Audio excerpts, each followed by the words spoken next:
اچھا سر، یہ تو آپ نے ایک پلینٹ کی بات کی نا، تو خلا میں اگر انسان جو ہے وہ جا رہا ہے وہاں تو وہ کھڑا ہی نہیں ہو سکتا، تو وہاں نماز کی ضرورت یا وقت آ جائے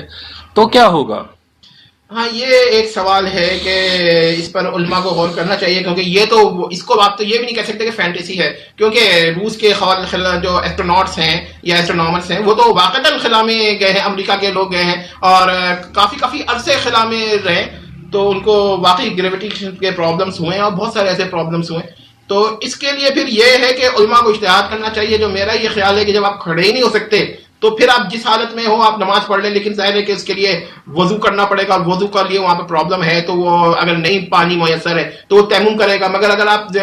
خلائی لباس ہی نہیں اتار سکتے اس کے اندر، پھر اس پہ دو وہ ہیں کہ اگر آپ کے پاس مٹی بھی نہ ہو اور آپ کے پاس تیمم کے لیے مثلا کسی کو اگر شیشے کے صاف ستھرے شیشے کے اس میں قید کر دیا جائے جہاں پانی بھی نہ ہو مٹی بھی نہ ہو اور نماز کا وقت ہو جائے، وہ بیچارہ کس طرح نماز پڑھے گا مظلوم؟ تو پھر ہم اس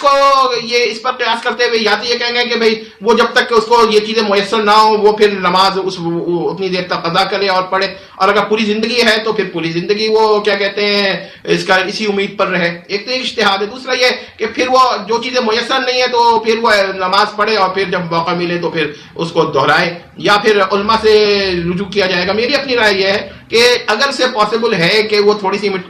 کسی بھی طرح کی مٹی سے کیا کہتے ہیں وہ کر سکتا ہے کیا کہتے ہیں تیمم، تو وہ کر لے۔ میرا خیال ہے کہ خلائی جو نورد ہیں یعنی کہ ایسٹروناٹس ہیں، وہ جب جس اسپیس شپ میں ہوتے ہیں یا جس چیز میں ہوتے ہیں وہ اس کے اندر ضروری نہیں ہے کہ وہ کیا کہتے ہیں خلائی لباس پہنے، جو باہر نکلیں گے خلا کے جیسے چاند پہ اترے وہاں پہ حالات سازگار نہیں ہے تو پھر وہ خلائی لباس پہنتے ہیں، تو ایسی صورت میں وہ پھر کچھ مٹی یا پتھر اس طرح کا کوئی چیز رکھ لے اپنے پاس۔ بہرحال کوئی نہ کوئی تو طریقہ نکالنا ہوگا، کیونکہ دیکھیے یورپ کے لوگ تو جا رہے ہیں، امریکن سے جہاں بھی یورپ کے نہیں پہنچے، امریکہ کے لوگ پہنچے، روس کے لوگ پہنچے، کل چائنا بھی بھیجے گا، انڈیا نے چندرمان بھیجا تھا لیکن وہ کامیاب نہیں ہوا، آج نہیں تو کل وہ کامیاب ہو جائے گا۔ دیکھیے یہ نہ سمجھے کہ انڈیا اگر ناکام ہوا تو وہ آئندہ بھی ناکام ہوگا، ہو سکتا ہے کامیاب ہو جائے اور اپنے آدمی بھی اتار دے۔ ہم کو بھی چاہیے کہ ہم بھی یہ سوچیں کہ بھائی اب چاند صرف ان ملکوں کا نہیں، ہم بھی جائیں، مسلمانوں کو بھی چاہیے کہ ایک مل کر کچھ چیز بنائیں اور وہ چاند پہ بھی جائیں۔ تو یہ مسئلہ ہے۔ اچھا یہاں پر ایک مسئلہ اور بھی میرے ذہن میں آیا کہ کچھ لوگوں نے والنٹیئر کیا کہ آپ چاند پہ مریخ پر بھیجیں، تو وہ مریخ پہ جب آپ جائیں گے تو واپسی کے لیے نہیں تھا، تو کچھ علماء نے اس پر اعتراض کیا کہ جن لوگوں نے والنٹیئر کیا ہے کہ ہمیں مریخ پہ بھیجیں یہ مسلمان نہیں کر سکتا۔ تو اس پر کئی سوالات واقعتاً پیدا ہو جاتے ہیں، کیونکہ جب مسلمان جائے گا تو اس کو ساتھ اس کی بیوی کو بھی جاننا چاہیے، ورنہ کیونکہ یہ لوگ جو کفار جاتے ہیں تو ان کے لیے تو شادی کے مسائل اتنے نہیں اہم ہوتے۔ ہمارے وہاں یہ ہے کہ وہ شادی بھی اگر کرے گا اس کو ضرورت پڑے گی تو اس کے لیے پورا انتظام ہونا چاہیے یا حلال گوشت ہونا چاہیے، تو اگر وہ انتظام کر کے جاتا ہے نا شرعی تب تو ٹھیک ہے، اور اگر وہ انتظام کر کے نہیں جاتا ہے نا کسی شرعی طور پر تو پھر وہ کفار کے ساتھ اگر جائے گا تو مسئلہ یہ ہوگا کھانے پینے کے بڑے پرابلمز ہوں گے۔ جانا تو منع نہیں ہوگا مگر وہاں کے جو ہے اسے ہم کہیں گے کہ مسائل وہ پیدا ہوں گے جو کیا، کیونکہ وہ تو فتوی کہ کوئی ایسا کھانا نہیں جائے اسلام میں حرام ہو، پھر وہ آپ کیا کیجیے گا؟ تو یا ان کے وہاں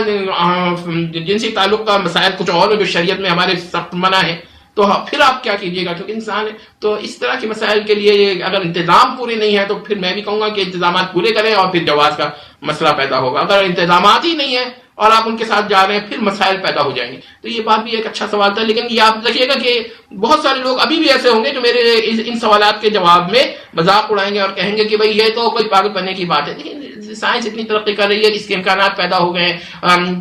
یہ خلا میں تو ابھی بھی لوگ جا رہے ہیں، اس وقت بھی جا رہے ہیں، مسلمان نہیں ہے آج نہیں تو کل وہ بھی چلے جائیں گے۔ اور ایک تو میں نے سنا ہے کہ ایک مسلمان گئے تھے خلا میں عربی اور انہوں نے قرآن بھی وہاں تلاوت کی، تو اس کا مطلب یہ ہے کہ جو لوگ واقعی یہ سمجھتے ہیں کہ سائنس ہم لوگ تک ہم اتنی ڈیولپ کر لی ہے ہم وہاں پہنچ جائیں گے، تو پھر ان کے لیے مسائل ہیں، اور جو یہ مانتے ہیں ابھی بھی اس میں زمین کے گھوم رہا ہے وہ تو آگے سوچ ہی نہیں سکتے ہو، تو وہ تو مذاق اڑائیں تو نیچرل ہے ان کا، وہ تو پھر میں مذاق اڑائیں تو بالکل نیچرل ہے۔ ٹھیک، بہت شکریہ۔ جزاک اللہ۔